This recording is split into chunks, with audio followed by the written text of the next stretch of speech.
Hello বন্ধুরা, তো কাল হাজব্যান্ডের ছুটি থাকায় বিনা প্ল্যানে হঠাৎ করে বেরিয়ে পড়েছিলাম বড়বাজার যাওয়ার জন্য।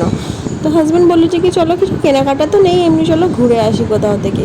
তো কোথাও বাসে করে তারপরে হাওড়ায় পৌঁছে গেছিলাম। হাওড়া থেকে হাওড়া ব্রিজে করে হেঁটে হেঁটে আমরা বড়বাজার যাচ্ছিলাম, কারণ ব্রিজ থেকে নামার পরেই বড়বাজার পড়ে, তাই ভাবলাম একটু হেঁটেই যাওয়া যাক, আর বাস করে দরকার নেই।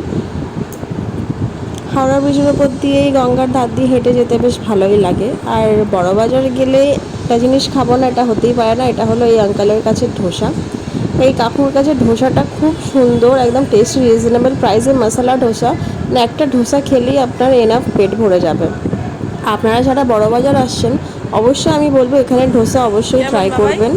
56 নেতাজি সুভাষ রোডের ওখানেই আছে ধোসার দোকান। তারপরে বিভিন্ন ধরনের ঘুরতে ঘুরতে এই ক্লিপ বাচ্চাদের দোকানে চলে গিয়েছিলাম, তারপরে বিশ্বকর্মা বাবা দর্শনও করে নিলাম, আর লাস্টেই ঠান্ডা লস্যি খেয়ে রওনা দিয়ে দিয়েছিলাম বাড়ির পথে।